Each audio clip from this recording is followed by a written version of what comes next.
सबसे पहले तो ये डायग्राम हर क्लास में आपने देखा, ये आपको बनाना आना चाहिए। इसमें यहाँ पे दे रखा है माउथ ओपनिंग, टंग दे रखी है, शो कर रखा है। एज इट इज बनाने की जरूरत नहीं, सिंबॉलिक भी बनाना चलेगा। फिर ये ईसोफेगस है, ईसोफेगस के बाद ये स्टोमक आ जाता है, स्टोमक के बाद स्मॉल इंटेस्टाइन, फिर लार्ज इंटेस्टाइन और लास्ट में एनएस, बॉडी से बाहर यहाँ से फूड चला जाता है। तो इसी ये जो फूड पाइप, इस पूरे को हम फूड पाइप कहते हैं। ये पूरे यही फूड पाइप है जिसमें से हमारा फूड एंटर और एग्जिट होता है। एंटर होने और एग्जिट होने के बीच में होता है डाइजेशन। एंटर, माउथ में एंटर होते ही डाइजेशन शुरू हो जाता है, और जो डाइजेस्टेड फूड है उसे एब्जॉर्ब कर लिया जाता है ब्लड के द्वारा और उसे सेल तक पहुंचाया जाता है, जहां उसको एनर्जी में कन्वर्ट करते हैं, और अनडाइजेस्टेड फूड को एनएस के थ्रू बॉडी से थ्रू आउट कर देते हैं। तो डाइजेशन कैसे कैसे होता है वो हम पढ़ेंगे। सबसे पहले माउथ के अंदर, फर्स्ट टॉपिक क्या आपका, माउथ के अंदर आपका डाइजेशन शुरू होगा। माउथ के अंदर आपके एक एंजाइम है स्लाइवा, मार्क कर लो अपने बुक में, saliva secreted by salivary glands. तो ये पहला एंजाइम है हमारी बॉडी का, सबसे फर्स्ट जो फूड के साथ मिक्स होगा, स्लाइवा। हिंदी में आप राल बोलते हो। आपने बड़ा भूख लगी और टेस्टी खाना देख लिया तो मुंह में जो लिक्विड अपने आप जनरेट हो जाता है ना, उसी को स्लाइवा कहते हैं। ये स्लाइवा बेकार नहीं है, बड़े काम की चीज है। इसके अंदर एंजाइम है स्लाइवरी एमाइलेज नाम का, इसके अंदर एंजाइम है, ये स्लाइवरी एमाइलेज, स्लाइवा के अंदर ये एंजाइम है। एंजाइम किसे कहते हैं, बायोलॉजिकल कैटलिस्ट को एंजाइम कहेंगे। Biological catalyst which do the reaction fast. तो स्लाइवा के अंदर स्लाइवरी एंजाइम बायोलॉजिकल कैटलिस्ट है। इनका काम क्या है, जो फूड हम खाते हैं उसके अंदर स्टार्च होता है। स्टार्च कहाँ से आया था याद करो, प्लांट ने फूड को स्टार्च की फॉर्म में स्टोर कर लिया था। तो जो भी हम प्लांट खा रहे हैं उसको जो हम जनरल फॉर्म में कार्बोहाइड्रेट बोल देते हैं, वो स्टार्च की फॉर्म में होता है। हमने खाना खाया, रोटी का टुकड़ा अपने मुंह में रखा तो रोटी का टुकड़ा स्टार्च है। और भी बहुत सारी चीज़ें उसके अंदर है। आपने घी लगाया हुआ तो फैट भी है, दाल उसके साथ ले लिया तो प्रोटीन भी है। तो स्टार्च, फैट, प्रोटीन्स, इन सबको डाइजेस्ट करना हमें सीखना है। तो सबसे पहले किस पे काम करेगा, स्टार्च पे। कौन करेगा, स्लाइवरी एमाइलेज। स्टार्च को किस में कन्वर्ट कर देगा, शुगर में। तो पहला डाइजेशन तो यही हो गया माउथ के अंदर। आपने सुना होगा, जल्दी, आजकल तो खैर कोई नहीं कहता, आप जल्दबाजी में खाना खा रहे हो, बड़ी जल्दी जल्दी थोड़ा सा मुंह में चबा रहे हो, फिर उसे अंदर इंगल्फ कर जाते हो। चाउमीन है, मुंह में रखी और अंदर खींच गए। तो बड़े बूढ़े जो है वो कहते हैं भाई खाना चबा के खाना चाहिए। तो चबा के क्यों खाना चाहिए और क्यों जरूरी है चबा के खाना। आपने जो खाना खाया, मुंह में जो बाइट रखी, उसके अंदर स्टार्च है। अगर आप उसे डाइजेस्ट नहीं करते, चबाते नहीं हो, तो उसके अंदर एंजाइम मिक्स नहीं होगा स्लाइवरी एमाइलेज। स्लाइवरी एमाइलेज सिर्फ माउथ के अंदर इस पोर्शन में, इतने हिस्से में ही काम करता है, इसके बाद काम नहीं करेगा ये। तो अगर आप इसे प्रॉपर टाइम माउथ में रख के च्यू नहीं करोगे तो आपका स्टार्च डाइजेस्ट नहीं होगा और अनडाइजेस्ट ही नीचे चला जाएगा। अब वो वेस्ट हो गया। यानी आपने रोटी तो खाई, पेट तो भरा, लेकिन उससे आपको एनर्जी नहीं मिली। कहते हैं ना बच्चे थके थके से काम वाम होता नहीं है, जल्दी थक जाते हैं। उसका कारण क्या है, एनर्जी नहीं मिली। क्यों नहीं मिली, क्योंकि आपने फूड को, अब खाना तो खूब खा रहा है बच्चा, लेकिन चबा के नहीं खा रहा है, तो डाइजेशन नहीं कर रहा है। तो डाइजेशन करना है, चबा के खाना है। किस लिए, ताकि स्लाइवा के अंदर स्लाइवरी एमाइलेज जो एंजाइम है उसे टाइम मिल सके, वो आपके स्टार्च को शुगर में कन्वर्ट कर दे। आज एक काम करना, जब डिनर करो तो पहला जो बाइट है नॉर्मल रोटी का, उसमें सब्जी दाल कुछ मत लगाना, उसे एज इट इज मुंह में रख लेना और उसे चबाना लगभग 32 टाइम्स। आप देखोगे कि वो मीठा हो जाएगा। आपको ऐसा लगेगा अपने मुंह में उसके साथ थोड़ी सी चीनी रख ली है। उसे कहते हैं प्रॉपर डाइजेशन। क्यों, क्योंकि अब आपका स्टार्च शुगर में बदल गया और शुगर का टेस्ट जो है थोड़ा थोड़ा मीठा होता है। The food is mixed thoroughly with saliva. अब स्लाइवा के साथ फूड अच्छी तरह से मिक्स हो जाएगा and moved around the mouth while chewing by the muscular tongue. और जो टंग है उसका क्या काम है, वो फूड को पूरे मुंह में इधर से उधर मूव करती है ताकि दांतों से अच्छी तरह से चबाया जा सके, सलाइवा मिक्स करके एंजाइम काम कर सके। सलाइवा का एक काम और है, ये फूड में ल्यूब्रिकेशन प्रोवाइड करता है, ल्यूब्रिकेट कर देता है, उसे चिकना कर देता है ताकि वो हमारे गले से आराम से नीचे उतर सके। तो lubrication, it provide the lubrication. Saliva के फंक्शन पूछ लिए जाते हैं, तो सलाइवा के 2 फंक्शन है। पहला तो इसके अंदर सलाइवरी एमाइलेज है जो स्टार्च को शुगर में कन्वर्ट करता है, और दूसरा it lubricates the food to move swiftly around the food pipe. अब it is necessary to move the food in the regulated manner along the digestive tube so that it can be processed properly in each part. The lining of canal has muscles that contract rhythmically. ये जो canal है, canal ये पूरी जो food pipe हमारी सारी last तक है, इसके अंदर स्पेशल मसल्स होती हैं। स्पेशल मतलब कॉन्ट्रास्ट करते हैं रिदमिकली कॉन्ट्रास्ट का मतलब क्या है, देखो कुछ इस तरह से, जैसे ये हमारी फूड पाइप है और इसके अंदर अगर हम कोई फूड डाल लें, अब फूड बनाना पड़ेगा मुझे,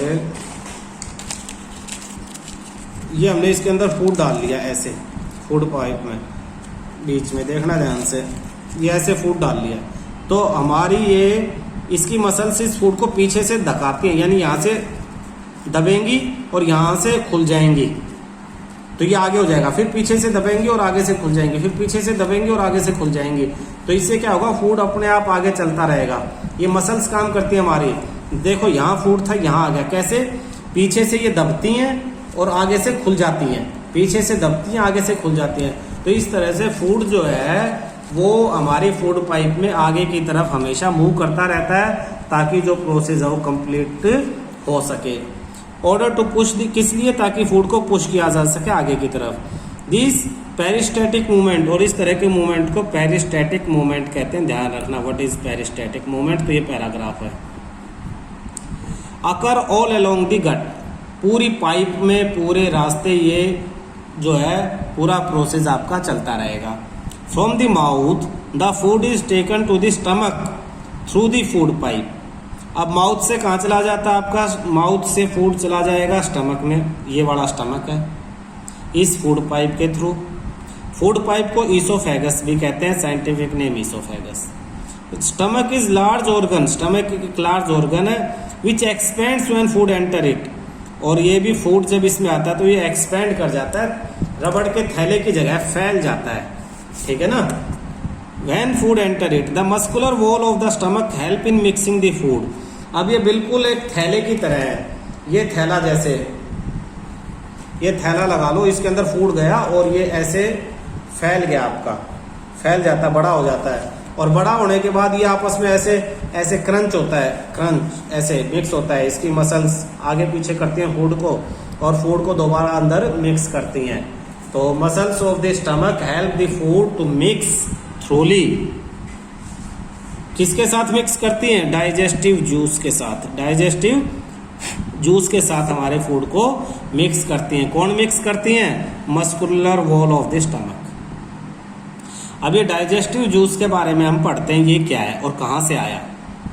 These digestion functions are taken care by the gastric gland present in the wall of stomach. Stomach की जो दीवारें हैं, तुम सोचो जिस रूम में बैठे हो उस रूम की दीवारें स्टमक है, मतलब तुम स्टमक में हो और ये चारों तरफ जो है रूम की दीवारें हैं वॉल ऑफ स्टमक।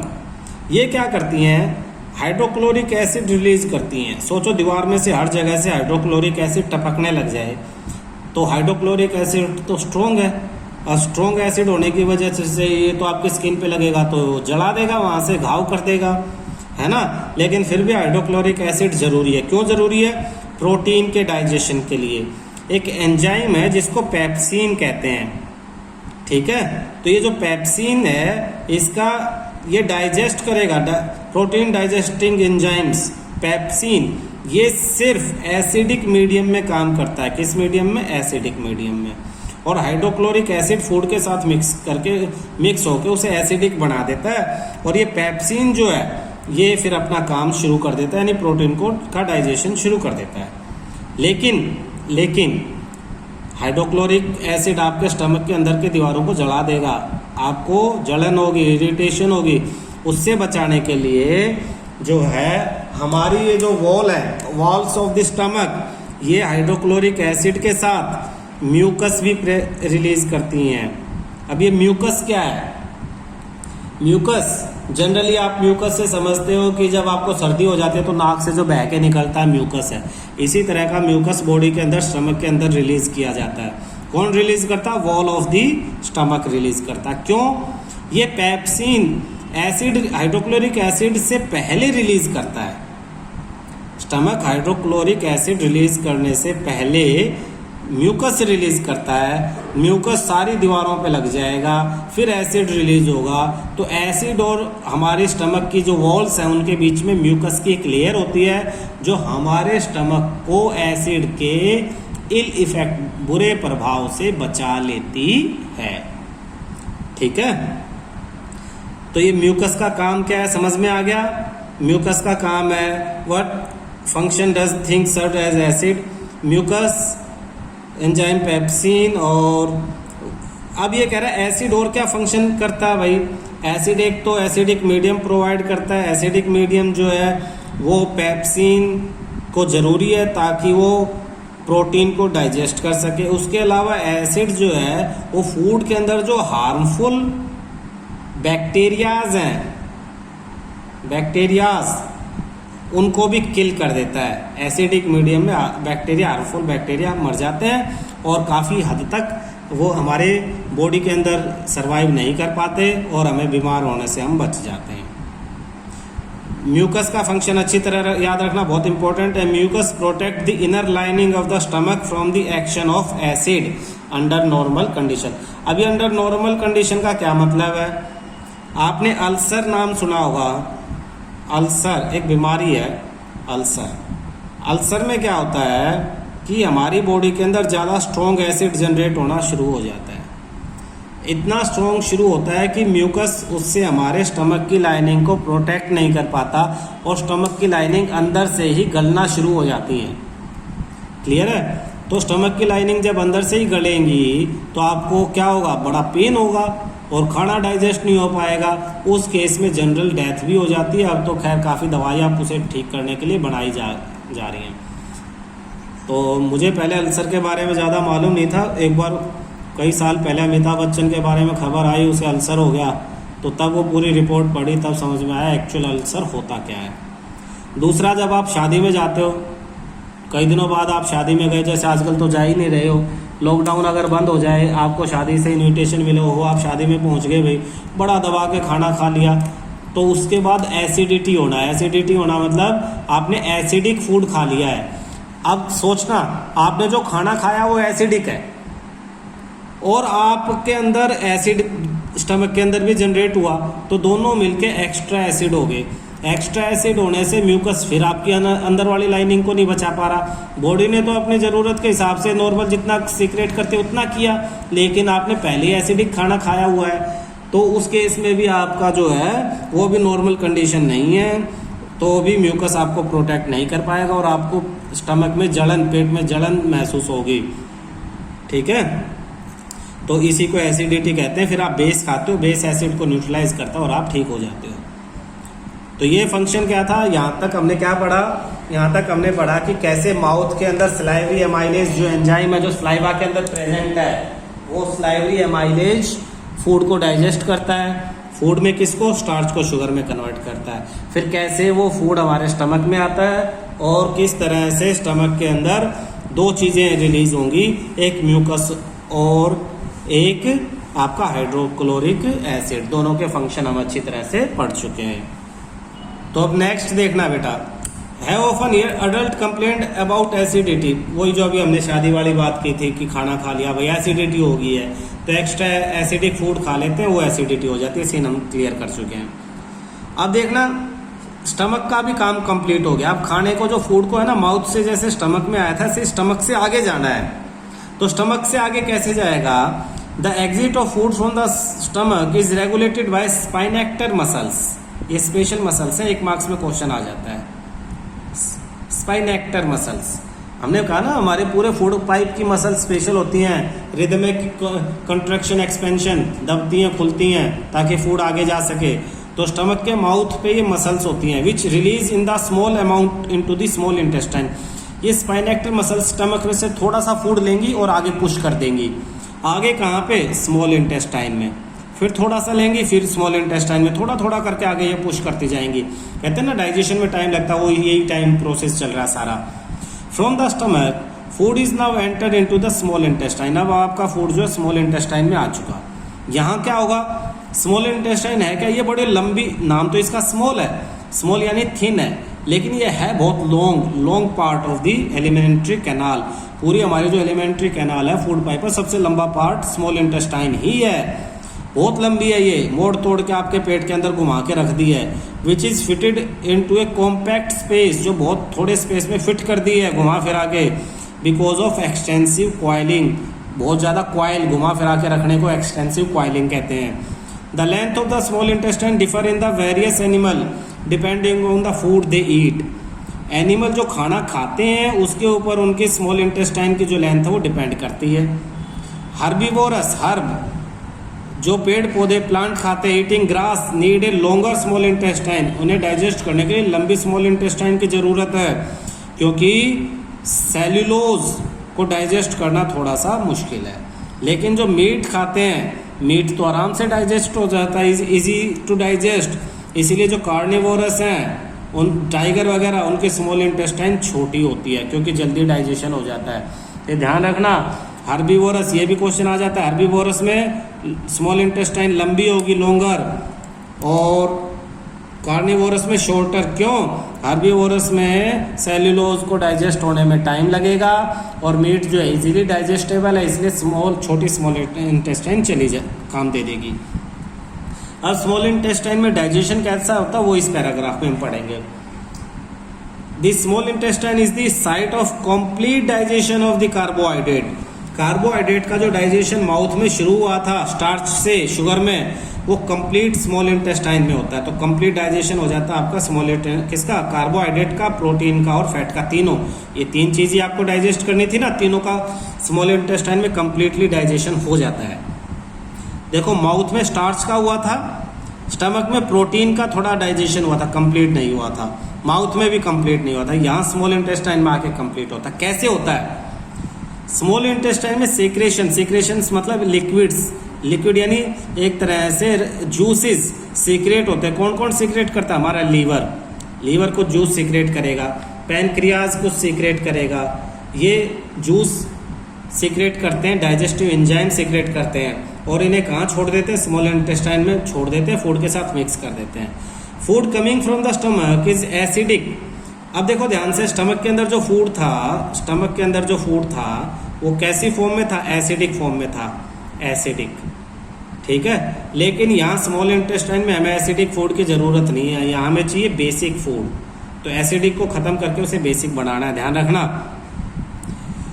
तो for the purpose for coming from the stomach is acidic and has to be made alkaline. Alkaline मतलब बेसिक बनाना पड़ेगा। किस लिए? क्योंकि पैनक्रियाटिक एंजाइम्स जो है वो सिर्फ बेसिक फूड पे ही काम करेगा। जैसे पीछे पेप्सिन एसिडिक पे काम करता है, इसी तरह pancreatic enzyme basic alkaline food पे काम करेगा, इसलिए एसिडिक से वापस बेसिक बनाना है। बाइल जूस जो लीवर सीक्रेट करता है, वही ये काम करेगा। क्या करता है? इसके कुछ काम है। पहले तो ये फैट के मॉलिक्यूल को छोटे छोटे मॉलिक्यूल्स में कन्वर्ट कर देगा। Bile juice from the liver accomplished the addition to the acting on fat. Fat are present in the intestine in the form of large globules. बड़े बड़े ग्लोब्यूल, बड़े टुकड़ों की फॉर्म में फैट हमारा प्रेजेंट होता है, और जिसकी वजह से एंजाइम के लिए बड़ा मुश्किल होता है उसके ऊपर काम करना, उसको डाइजेस्ट करना। इसीलिए जो बाइल जूस है ब्रेक करता है फैट को स्मॉल ग्लोब्यूल्स में, छोटे छोटे टुकड़ों में। फैट बड़ा है और बड़े को तोड़ देगा फिर छोटे छोटों में, छोटे छोटे को एंजाइम आराम से डाइजेस्ट कर लेंगे। तो increasing the efficiency of enzyme action, enzyme की काम करने की एफिशिएंसी बढ़ जाती है इसकी वजह से। बाइल साल्ट ब्रेक कर देता है, बाइल जूस के अंदर प्रेजेंट है। और क्या काम करता है ये, और एसिडिक को बेसिक में कन्वर्ट करता है फूड को। क्लियर है? This is similar to emulsifying action of soap, ये छोड़ दो बेशक, similar to emulsifying action of soap on dirt that we have learn about in chapter 4। Chapter 4 में आपने पढ़ा, कार्बन अभी आपने पढ़ा नहीं है, तो उसमें है कि कैसे सोप मॉलिक्यूल्स जो हैं वो इमल्सिफाई हो जाते हैं, डर्ट को पकड़ लेते हैं और डर्ट को अलग कर देते हैं खींच खींच के, तो यहाँ पे फैट मॉलिक्यूल को अलग कर दिया जाता है। तो the pancreas secrets pancreatic juice. अब देखो लीवर तो बाइल जूस सीक्रेट कर रहा है, और पैनक्रियाज ये नाम आपने जरूर देखा होगा हमारी बॉडी के अंदर। अब लीवर क्या सीक्रेट कर रहा है, लीवर आपका सीक्रेट कर रहा है बाइल जूस, और पैनक्रियाज सीक्रेट कर रहा है पैनक्रियाटिक जूस। बड़ा आसान है नाम याद रखना। इसके अंदर क्या है, इसके अंदर एंजाइम है जिसका नाम है ट्रिप्सिन, ये प्रोटीन को डाइजेस्ट करता है, और लाइपेज एक एंजाइम है। देख ये जो एमल्सिफाइंग फैट है, टूटा हुआ फैट, लाइपेज, ये टूटे हुए ये जो फैट मॉलिक्यूल है इनको डाइजेस्ट करता है। The wall of the small intestine contain gland which secret intestinal juice. Intestine जो है स्मॉल इंटेस्टाइन, उसकी जो दीवारें हैं उनके अंदर भी ग्लैंड है जो इंटेस्टाइनल जूस सीक्रेट करेंगी, और एंजाइम जो इनके अंदर प्रेजेंट और फाइनली कन्वर्ट करेगा, प्रोटीन को कन्वर्ट कर देगा एमिनो एसिड में, कॉम्प्लेक्स कार्बोहाइड्रेट को कन्वर्ट कर देगा ग्लूकोज में, और फैट को कन्वर्ट कर देगा फैटी एसिड और ग्लिसरॉल में। तो ये याद रखना किसको किस में कन्वर्ट करेंगे। कौन कन्वर्ट करेगा, पैनक्रियाज का पैनक्रियाटिक जूस, स्मॉल इंटेस्टाइन का इंटेस्टाइनल जूस, और लीवर का बाइल जूस। ये तीनों तरह के जो जूस हैं, बाइल जूस, इंटेस्टाइनल जूस और पैनक्रियाटिक जूस, तीनों मिलके कंप्लीट फूड को यहाँ पे डाइजेस्ट कर देते। कौन क्या काम करता है ये अलग से लिस्ट बना के आप लिख के याद कर सकते हो। The digestion of food is taken up by the wall of the intestine. जो डाइजेस्टेड फूड है, जो फूड डाइजेस्ट हो चुका, जो काम की चीजें हैं, उन्हें इंटेस्टाइन की जो दीवार है वो एब्जॉर्ब कर लेती है। इनर लाइनिंग है जो स्मॉल इंटेस्टाइन की, इनर लाइनिंग, उनके अंदर फिंगर लाइक प्रोजेक्शंस होती है जिनको विलाइज बोलते हैं, विलीज, जो सरफेस एरिया इंक्रीज करती हैं ताकि एब्जॉर्ब किया जा सके। विलीज के अंदर बहुत ज्यादा ब्लड सप्लाई होती है, वही ब्लड एब्जॉर्ब फूड को वहां से लेके चला जाता है और बॉडी की हर एक सेल को दे देता है, और सेल क्या करेंगी, सेल उस डाइजेस्टिव फूड को एनर्जी में कन्वर्ट कर देंगी और नए टिश्यू और रिपेयर, ओल्ड टिश्यू को रिपेयर करने में उस एनर्जी का यूज करेंगी। अनडाइजेस्टेड जो फूड है वो लार्ज इंटेस्टाइन में भेज दिया जाता है, जहाँ पे और ज्यादा बहुत सारे विलाइज हैं जो उस फूड से वाटर को एब्जॉर्ब कर लेंगी और काम का जो मटेरियल है उसको एब्जॉर्ब कर लेंगे, और बाकी जो बचता है रेस्ट ऑफ द मटेरियल उसे बॉडी से बाहर रिमूव कर दिया जाता है एनएस के थ्रू।